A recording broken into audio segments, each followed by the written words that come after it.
some of these facts. Do you mind if I ask a clarifying question? Sure. When you say the Sinai Bible, what are you referring to specifically? It's the biblical text that was written. It made it into you can actually look it up on Amazon. It's a Bible called, I have a version at home. It's called the Sinai Bible, right, from Mount Sinai. I'm assuming it's the mountain that they're referencing there. But they put together their own version of the biblical text prior to the King James Version being put out. Sure. So, well, naturally. Refer to this. Sure. Sinai Bible. Would you be referring to Codex Sinaiticus? Like the codex that comes... Okay. That's why I was trying to get some clarification. Because, so you can actually go and see... Codex Sinaiticus is at the British Library. So you can go and see it. It's on display. And the British Library has actually digitized the entire manuscript. So I work with manuscripts in my linguistic work. I'm an expert on early Christian scribal culture, and particularly in Greek and Coptic manuscripts. I actually have a facsimile. So I have a photocopy that was done by the British Library of pull the receipts that I work with in my office. So I have it here. And the only reason I ask for clarification is because I want to make sure that what I'm addressing is actually what you mean. Gotcha. And not addressing something else. Because the Codex Sinaiticus in particular is just it's a 4th century Greek manuscript. Right. It comes from approximately between 325 and 350 AD. Yeah. And after the text Council of Nicaea, of the Gospels reads almost identical to the modern Greek text that we develop translations from. Exactly. So my curiosity is just simply in kind of exploring when you say that it denies the crucifixion or that the crucifixion isn't there. I mean, I can go on right now, Codex Sinaiticus, and I can look up the end of, say, Matthew 27, where it has Jesus being crucified.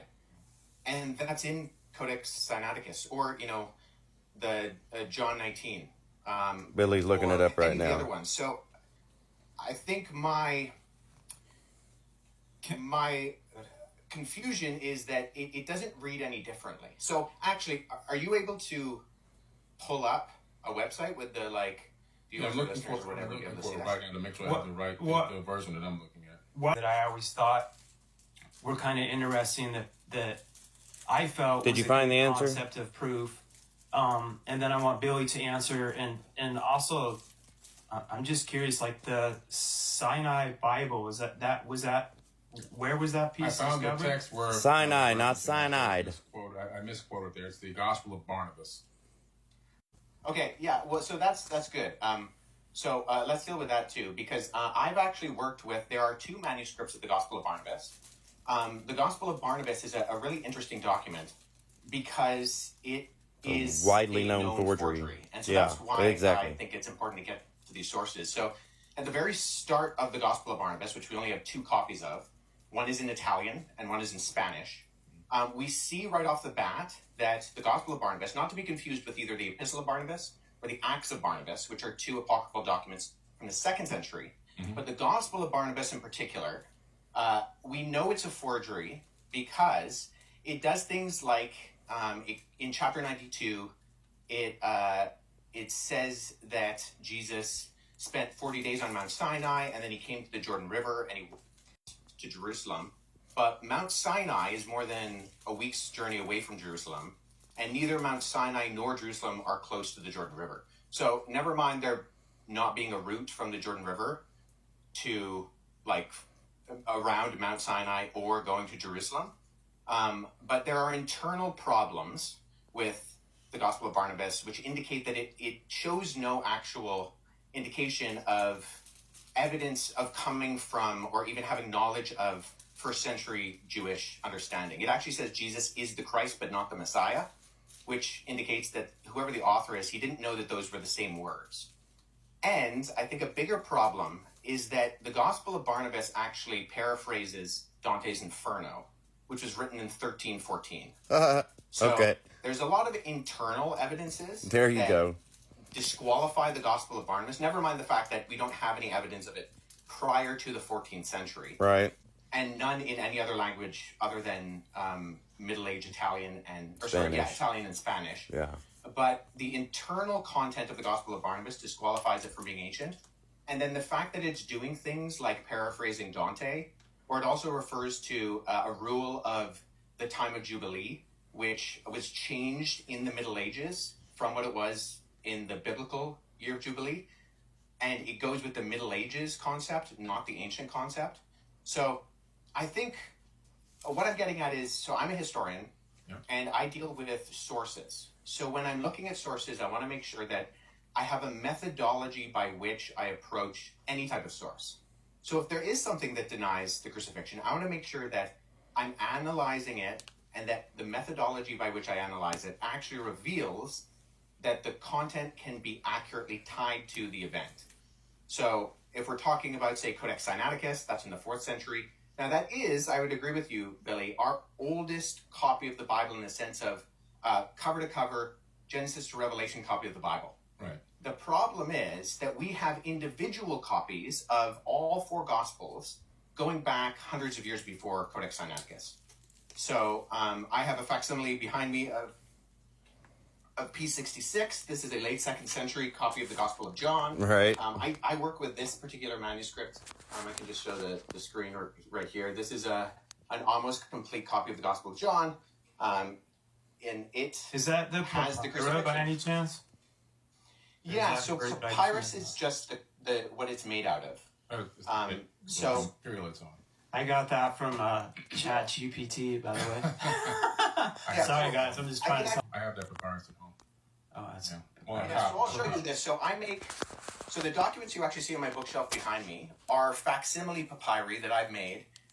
So when I was in Egypt last summer, I went and I made for me some papyrus sheets.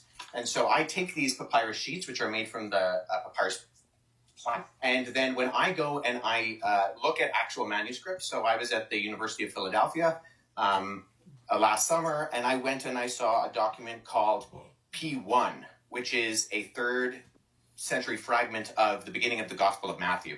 And so what I did is I sat down with that original and I produced a facsimile. So I copied the text. First of all, I cut it out with an X-Acto knife in not the original 3rd century one on my papyrus. I cut out with an X-Acto knife this guy, and then I copied the text transcriptionally on the front and the back. So papyrus is just simply, it's what it's made out of. Yeah.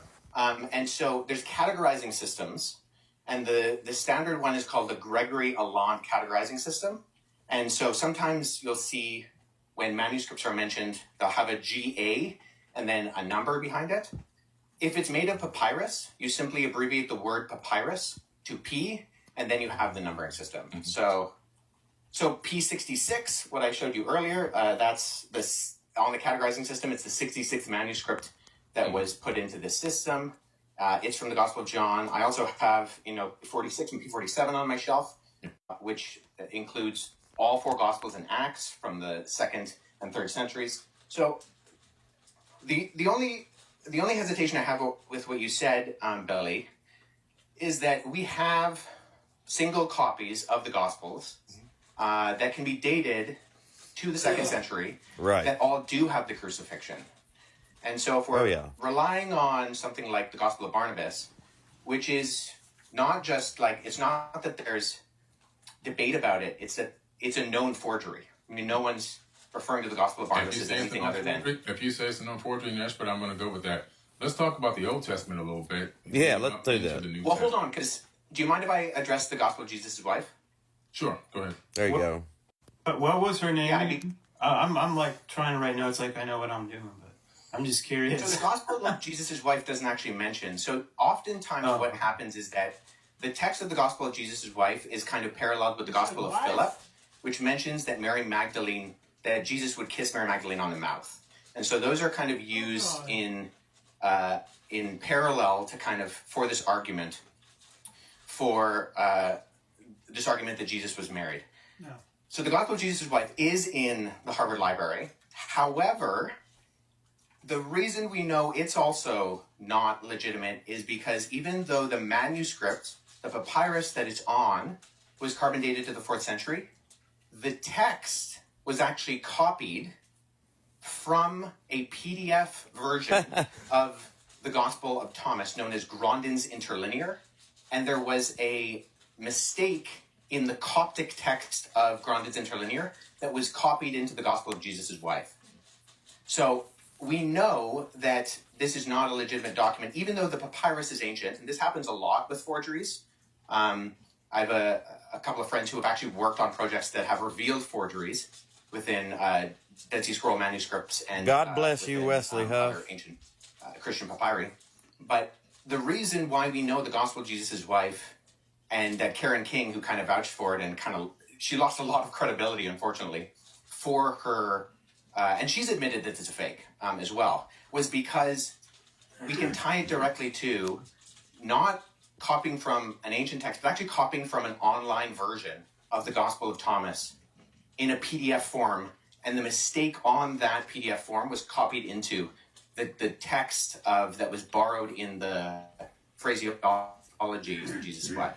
That's So terrible. I just point that out is, once again, with our sourcing, I think we need to make sure that we're going towards not just early sources, but actually credible sources. Exactly. And unfortunately, neither the Gospel of Barnabas nor the Gospel of Jesus' wife are credible sources in terms of actually, and agreed upon by not just the vast majority of scholarship, but I don't know anybody in the field of papyrology, paleography, historiography, who actually refers to these documents as being legitimate. Billy does. Began to utilize us as workers for their workforce. In the Atrahasis epic, you see a much similar story, slightly later date period, but still thousands of years old, the epic of Atrahasis. And we see a very similar story, and we see where the sons of God literally came down to earth. They came from Mars, according to this text. The translation of the planet Mars to English. And then they went to battle. They were going to go to battle in South Africa. No, they came from heaven. That's exactly where they came from. And they come to terms without going to battle. They left their proper dwelling. Human women, believe it or not. They also wanted a workforce. They didn't want to continue to do the labor. They were cleaning out the Tigris and Euphrates rivers, digging canals, building cities on Earth, and according to the text on Mars, not according to me. And not according to me. The decision was made by Enki. Yeah, that's how you're interpreting it, and it's false. Allow this experiment to happen, where they would take the existing hominid here. They would slay one of the gods, meaning that they would, in my opinion, that doesn't mean they're going to kill it, but somehow, some type of genetic modification or manipulation, in my personal opinion, it's my personal hypothesis. But in the end, it ends up being that human beings, which doesn't hold much water, are now doing a lot of this labor and worshiping these people as gods, as they, my personal opinion, masqueraded as gods. A lot of stories there. They're God's divine counsel, so they were the sons of God. Babel incident and many other crazy stories that Psalm are 82. in the Bible. You can find a lot of those true stories in the ancient text, like the Epic of Gilgamesh, where you can find the true story of Noah. They found the Noah tablet to give him instructions on how to build the ark. It wasn't a big boat; it was a round disc that he built with the sections. In the epic, it was a cube. That was discovered about 4 or 5 years ago. I believe it's at the British Museum now. It says did he text misspeak when he said it was a disc? Because it's a cube in that story. I think that, in my personal opinion, a lot of people are just became a cargo cult, worshiping people that were masquerading as gods. I do believe in God, by the way. Let me make this clear. I believe in God. I believe there's a creator of the universe. I believe that the mathematics, the quantum physics, all proves that. The fact that we're here, I believe this universe is imbued with a divine energy and a divine spark that lives inside of all of us. I just don't believe that the God of the Bible is truly the creator of the universe. I don't think that God needs money. I don't think that God needs... Sure. Do you mind if I just jump in here for a second? Because I think we've kind of gone on from the original question. I appreciate that. I do have a few issues with your summary, although I think I have read the Akkadian version. My Akkadian's not great, but I sat down with a Syriologist friend and we walked through it a couple of years ago. So I think that there are components of what you said that I would say are in there. I'm not sure it's the best summary. Nonetheless, okay, going with what you said that there were like verbatim parallels with the biblical creation story, even just going off of what you said, which I think there are components of that I would agree with, the battle of the gods, the concept of Enki and the younger gods, and they fight Tiamat, and then Marduk, who swears he'll defeat Tiamat, and Kunku, who kills Tiamat by shooting her with an arrow, and there's this big battle, and then the gods that die end up being the earth and the sky and even us, because we are the end result of that battle. I'm just curious, when you say that there are not just parallels, but there's actual copying, looking at Genesis chapter 1 and 2, where the creation story is summarized in the Bible, what are the actual kind of parallels there that you're looking to? Because as someone who's read both, I not only do I not find parallels, I actually, and this is the majority of ancient Near Eastern scholarship with me, think that Genesis chapter 1 is actually an apologetic against documents like the Enuma Elish. So, what's there? Separated the waters from the waters, for example. That's in the Enuma Elish. Nope. Separated the waters from the waters. The whole thing stolen. Separated the waters from the waters. And that's also in the biblical text. You're kidding me, Billy. Come on. Okay, that's... And that was it. I was expecting more. Oh my gosh. That I would agree is a parallel. The only reason I highlight that is that if you're making this the argument, because if you brought it up, and I mean this with all due respect, there are superficial parallels. I would agree. The separation of the water, the concept of the earth being formless and void. After how he bashes Christianity, Billy doesn't deserve respect. However, I think all the other details,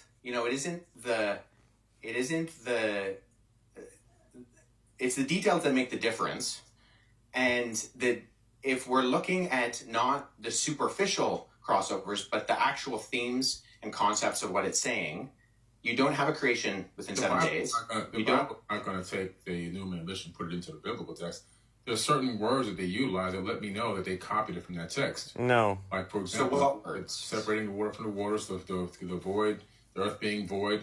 That information is literally just copied over. So it tells you that somebody saw that and said, let me add it to this book right here. Or let me add it to the scripture or this papyrus, because it wasn't a book yet at that time. So what makes it parallel to Genesis is, was this like supposedly discovered prior to... I'm just curious. It wasn't discovered prior to the Bible, but it dates back long before the Bible was ever written. Okay. So let me just say this. So the reason why I say it's actually an apologetic against that is because the purpose of the Enuma Elish, which the Babylonians read every Babylonian New Year, was to point out the fact that the deities, and there's countless deities in the Babylonian pantheon, they actually come from the created order. So they're not outside of time and space. They actually come from the created order. And when they die in this battle, right, when Tiamat is defeated, the defeated gods become the earth and the sky and the plants and even you and me. And in that sense, the theme is that you don't actually have any purpose or end result. And you're not created in the image of God. In fact, in the ancient Babylonian system, only the kings were created in the image of God. And what we see that is counter to that is that even, sure, there's superficial, divided the waters, but we find that in almost every society and culture. That's not a parallel as much as it's just a generality. Right. I would say what we see within the biblical account is that God purposefully creates. There's only one God. He purposefully creates, and then he creates, and it's good. And it continues to say it's good 7 times. And then at the end of chapter 1, just for, the thick people in the original audience, it says, and then it was very good. And then he creates humanity, not kings, but simply the humans that he creates in God's image. And they have purpose and meaning, and that instills them with this creation order. And that's not what we find in the Enuma Elish. In fact, we find the opposite in the Enuma Elish, is that the created order is not good. It's a mistake. Right. And that you are not created in the image of God. And there's a reminder that regular people are not created in the image of God. So linguistically, Hebrew does have Semitic ties with Akkadian. It doesn't with Sumerian. Sumerian is a language isolate, a glutenizing language. But I would say, just with all due respect, the parallels linguistically are not there. There might be superficial kind of concepts that are there, but they're so superficial that we can find them in everything. In the sense of I'm in an office studio, you're in your office studio. That doesn't mean that that we're the same people or we're even in the same place. Does that make sense? Yeah, but I don't agree with that. I just see. Billy doesn't agree with what makes sense. There's a lot of different information that you can see. There's a lot of it's been copied word for word into the biblical text. No. So what is word for word, Billy? Exactly.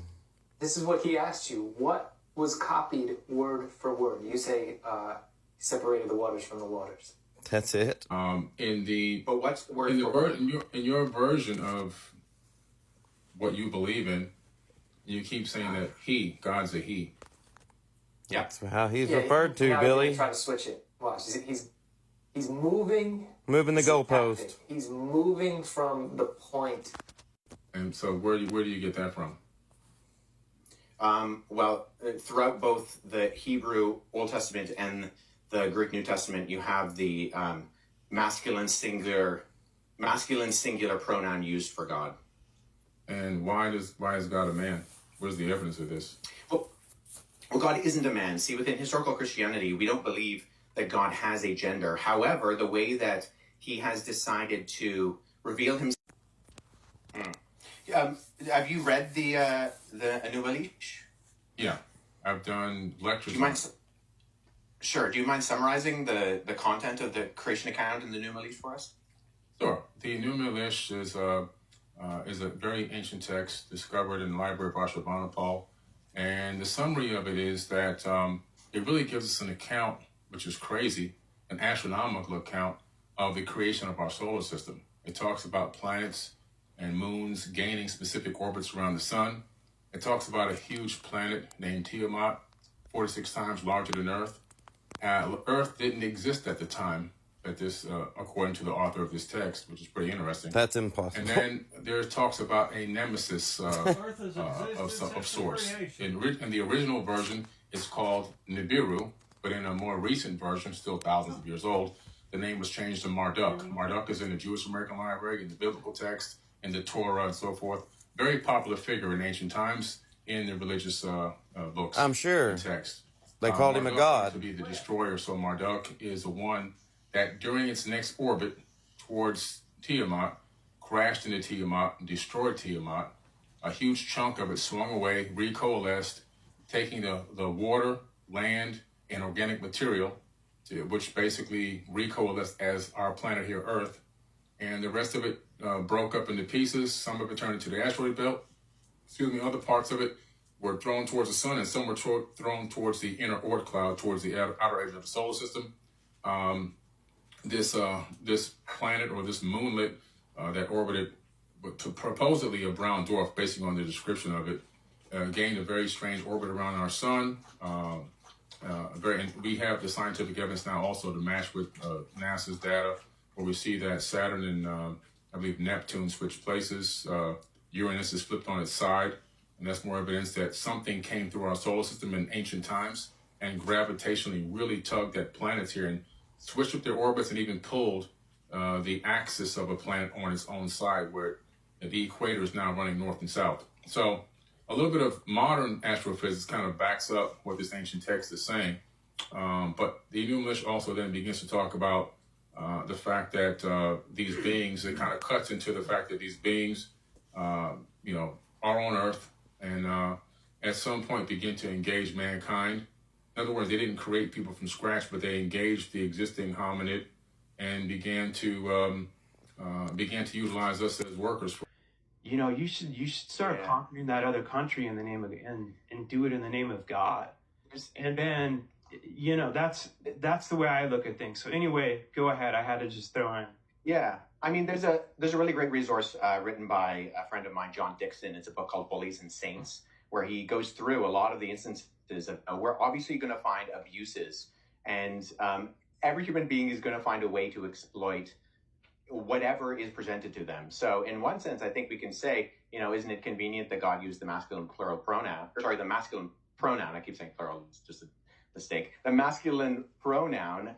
And we can say, sure, that's convenient, maybe, but it is how he has revealed himself to us. And it's not his fault if we abuse that. I mean, we could say, so I grew up in the Middle East. My parents worked in Amman, Jordan. And when I was living in the Middle East, there was a country called the Democratic Republic of Iraq.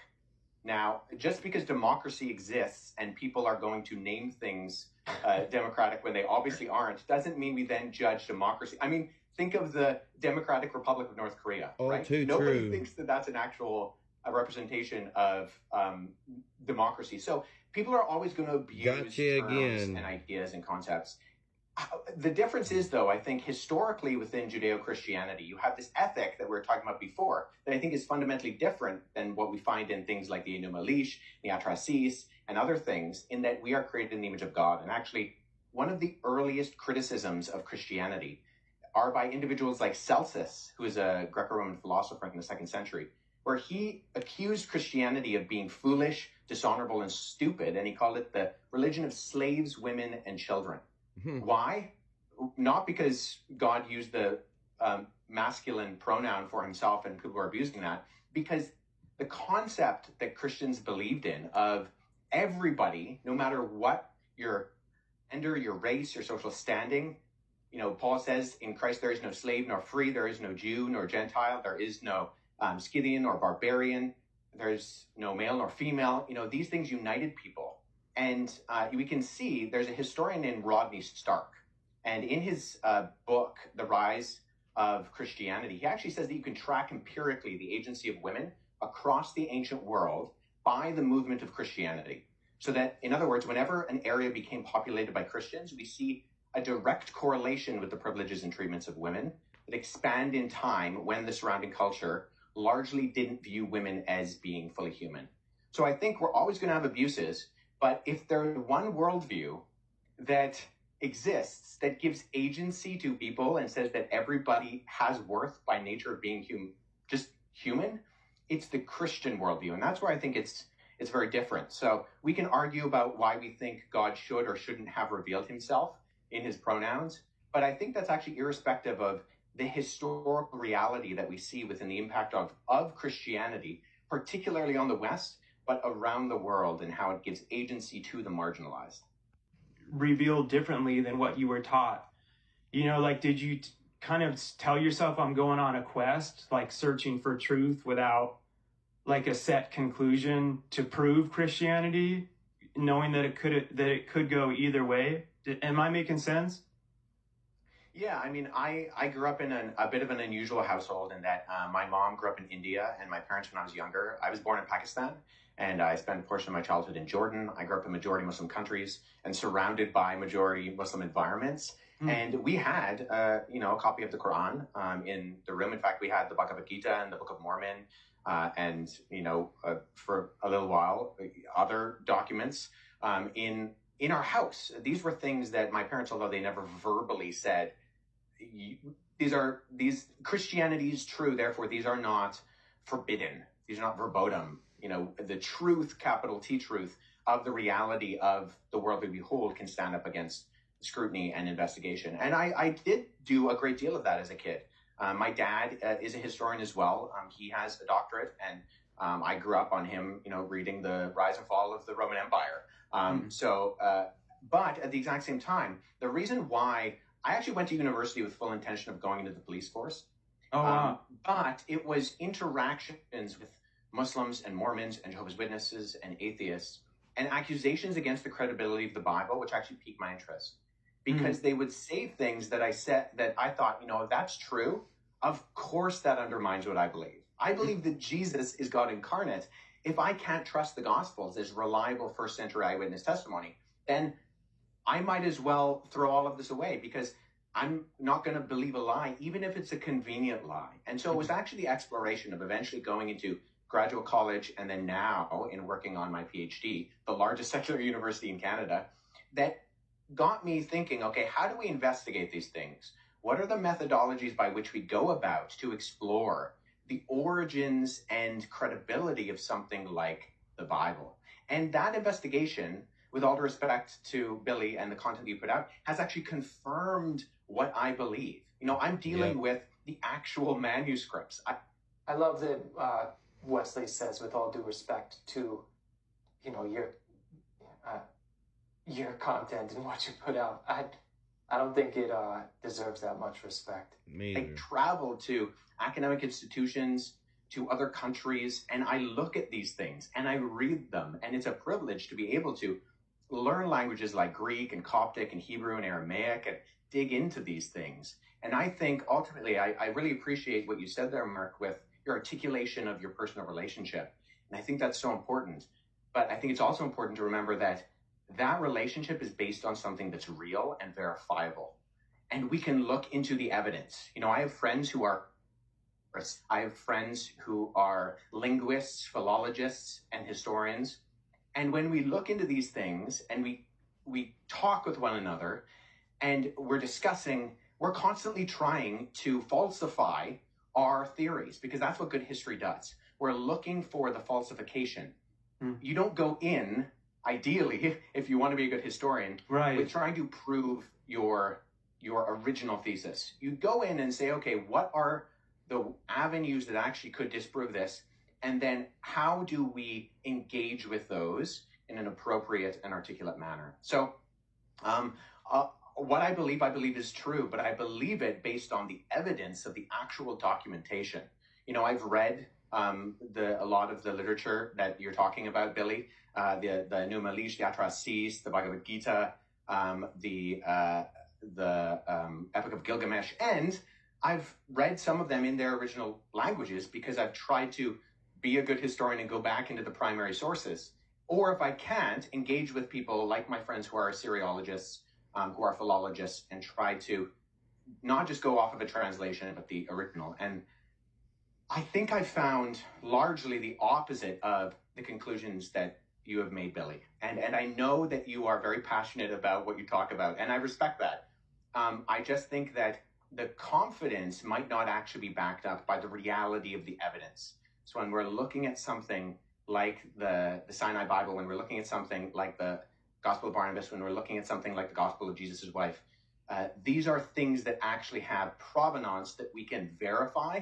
And ultimately, I think the answers to the questions of the legitimacy or the illegitimacy of those things point to not just a different conclusion, but actually the opposite conclusion, and that Christianity is true. Exactly. Well, now I'm glad you said that. So those three topics are a very small piece of my concept and idea. In Outback, in the Outback, Yeah. and the Aboriginal elders, same thing. They were seated here by Pleiadians. This is their verbal handed out history for thousands of years. And I can go around the world and I can come with all this information from all these eyewitness accounts from people that should be respected, dignified, and shouldn't be scoffed. And that we're now Who saying says that they have all to be this information respected? they put forward, all their verbal handed out history, all their written history, that's got to go to the side, because this one text is 1,000% accurate. The truth needs to be Sure, but respected. so my question is, most of that is oral history, correct? Oh, it's all oral history, even the Bible. Okay, so when we're engaging with oral history, what methodologies are you using to confirm that the orality is accurate? Yeah, I'm not aware of that particular case. And even, I would grant that, you know, the ancient people are far more technological advanced than we give themselves credit for. Just because they're ancient doesn't mean they're stupid. I am well aware, as someone who has done both investigation of the past and done archaeological analysis, that is a reality. My question is simply, okay, you have these stories, or you have these accounts, you're referring to them as eyewitness testimony. How are you going about verifying that as that? Well, if the people had eyewitness testimony about Jesus, they then just wrote down their eyewitness testimony on a piece of paper, or parchment paper, or papyrus. So these people... Right, so that's where internal methodological analysis... Some of it's actually written down. So, I mean, it's the same exact thing. There's really no difference. Well, no, so you do internal investigations to figure out when something was dated. So something like when I use that term verisimilitude before, that's something we as historians are looking for. It's a term that simply means the appearance or likelihood of truthfulness. So when you do historical analysis, it's an inference to the best explanation.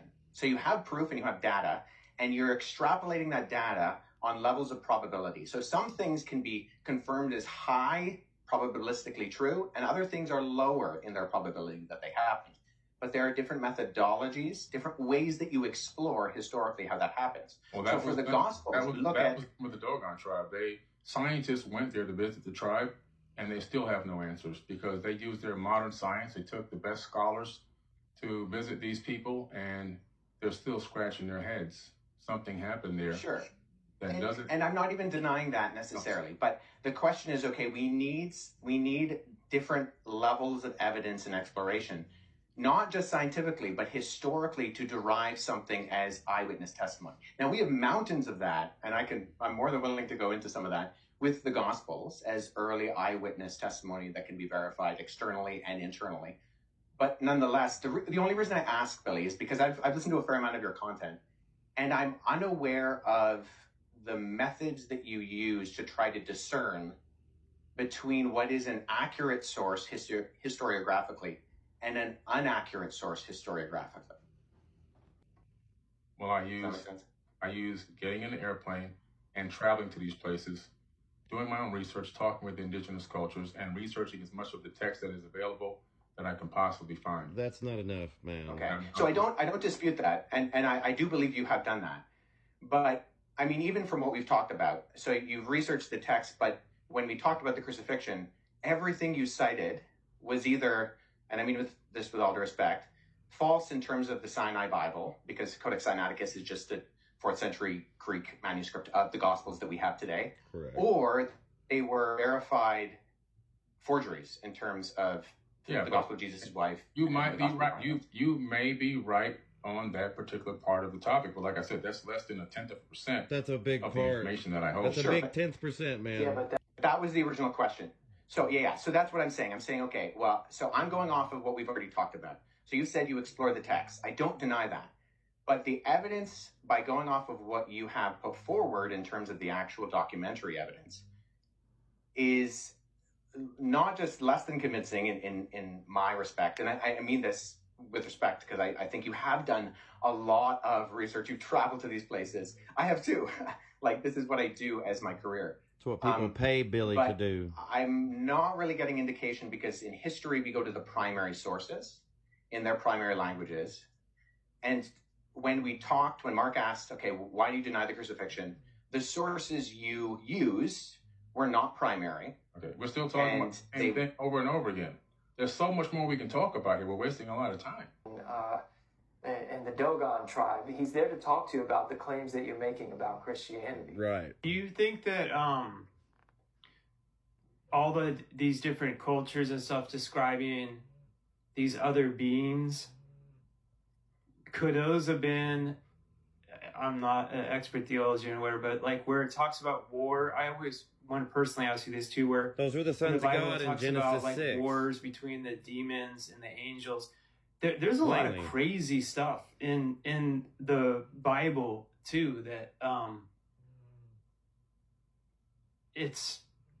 you can prove it's been written, but it also takes some faith, because you can't physically see where there was wars between demons It's all faith, and angels Mark. and stuff fighting in the heavens. So there's tons going on, obviously. Could any of those have been, like, from what you've discovered or how people have written it, do you think those could have been demons or angels? Billy doesn't believe in that. I don't think I don't believe in discredits. demons or angels at all. Why would you You ask don't him believe that him at all? question? No, I don't believe in demons and angels. When you read Azazel coming down in the book of Enoch, coming down. Oh, he's referencing to another book of the Bible swords that he says is corrupted. You read, you see these quote unquote. Where's that in the book of Enoch? In the book of Enoch, Azazel. He comes down and he teaches. Where is that in the book of Enoch? Is it the only reason I ask is because there are two Enochs, first Enoch and second Enoch, and only first Enoch is an actual historical amalgamation. It's not the devil that's doing all the killing. And God says in Isaiah, I created the good and I created the evil. Do what I say at the Lord. So God does all the killing, Billy.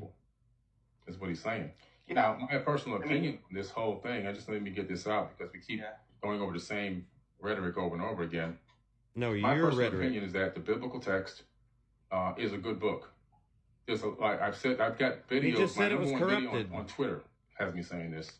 It's good text because if you actually apply some of the information that's in the Bible you can get a good result like you have done. Look at Mark. Wesley's face. Right. I struggle with no, I want you to finish your thought. Go ahead. Yeah. So because you can get a good result, but there's a lot of misinformation in the Bible. There's a lot of false information that's copied from ancient text. And if you go by that text, all of a sudden you end up with 400 years of slavery. You end up with abuse. You end up with divide and conquer tactics that separate the accurate people. historical You end up with accounts. people thinking that they're the chosen ones and they're the chosen people, and we've been promised this promised land so we can eradicate another race of people because this is our land, because God promised it to us. Those weren't people they killed. They were Nephilim. Papal inquisitions and torture and kill and murder over 80 million That's people. why he told them to get rid of all of them. Holocaust, 111 million indigenous natives slayed. Now he's just throwing out a bunch of bullcrap because of this text, which is set up so